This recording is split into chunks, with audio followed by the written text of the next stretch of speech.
हमारी कहानी शुरू होती है एक प्यारे से लड़के से जिसका ना एक बहुत बहुत बड़ा सपना था। जानना चाहेंगे कि वो सपना क्या था? चलो देखते हैं। एक गांव था जिसमें खूब चहल पहल रहती थी। वहीं रहते थे रमन काका, जो बहुत ही प्यार से सबके लिए खाना बनाते थे। उनका एक छोटा सा ठेला था और वो रोज उस ठेले पर सबके लिए यमी यमी मजेदार खाना बनाया करते थे। लेकिन पता है, उनके जो बेटे थे ना अमित, उनका सपना उस छोटे से ठेले से कहीं बहुत ज्यादा बड़ा था। वो क्या चाहते थे? वो चाहते थे एक असली रेस्टोरेंट, जिसे हम ढाबा भी कहते हैं। अब देखो, पापा और बेटे की सोच थोड़ी अलग अलग थी। रमन काका तो बहुत प्यार से कहते थे, बेटा अपना ये छोटा सा ठेला ही सबसे अच्छा है। हम यहाँ अच्छे अच्छे लोगों के लिए अच्छा अच्छा खाना बनाते हैं। पर अमित की आंखों में तो बड़े बड़े सपने थे। वो कहता, नहीं पापा, एक असली रेस्टोरेंट तो और भी अच्छा होगा। सोचो हम कितने सारे और लोगों को खाना खिला पाएंगे। अब रमन काका अपने बेटे अमित से इतना प्यार करते थे कि उन्होंने अपनी सारी की सारी बचत, सारे पैसे लगा दिए ताकि अमित का सपना सच हो सके। और बस दोनों ने मिलकर अपना पहला प्यारा सा ढाबा खोल ही लिया। सब कुछ बहुत अच्छा चल रहा था, लेकिन कहानी में अब आया एक ट्विस्ट। जानते हैं कौन आया? एक बहुत ही गुस्सैल पड़ोसी। अमित और रमन काका का ढाबा तो इतना अच्छा चलने लगा, इतना अच्छा।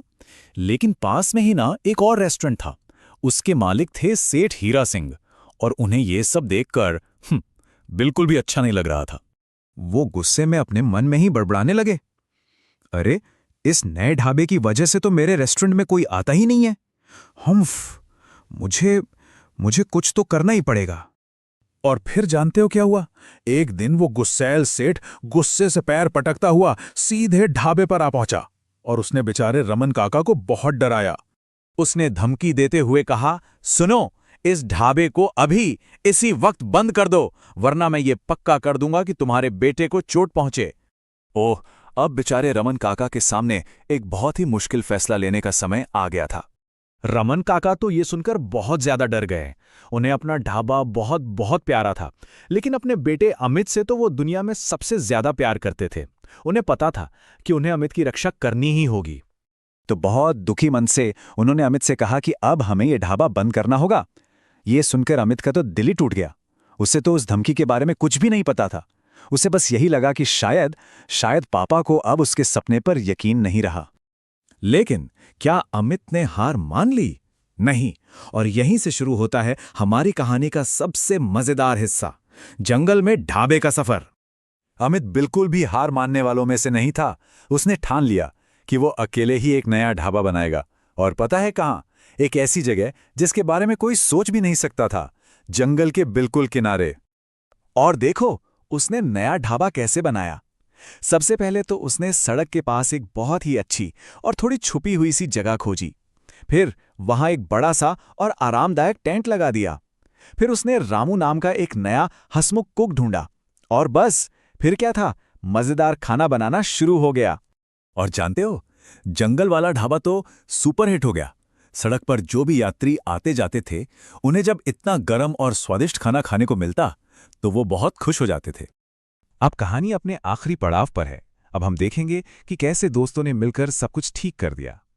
लेकिन एक दिन उस गुस्सैल सेठ ने अमित का नया ढाबा भी ढूंढ ही लिया।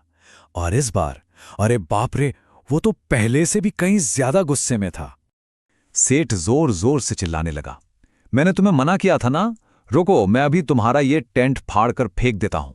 लेकिन इस बार अमित अकेला नहीं था। उसके सारे नए दोस्त और जो भी लोग वहां खाना खाने आते थे, वो सब सेठ के सामने आकर खड़े हो गए। सबने एक साथ मिलकर कहा, हमारे दोस्त को अकेला छोड़ दो, ये बहुत अच्छा है और इसका खाना भी सबसे अच्छा है। अब तुम इसे और परेशान नहीं कर सकते। और हाँ, अगर तुमने इसे फिर से तंग किया ना, तो हम सब तुम्हारे रेस्टोरेंट में आना बंद कर देंगे। इतने सारे लोगों को एक साथ खड़ा देखकर गुस्सैल सेठ समझ गया कि अब वो हार गया है।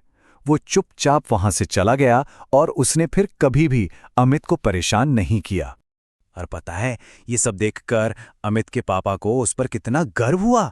वो भी दौड़कर उसके पास आ गए और उसके साथ काम करने लगे। और फिर पापा और बेटे ने मिलकर उस जंगल ढाबे को पूरे गांव का सबसे मशहूर और सबसे प्यारा रेस्टोरेंट बना दिया। तो मेरे प्यारे दोस्तों, ये थी जंगल ढाबे की कहानी। इस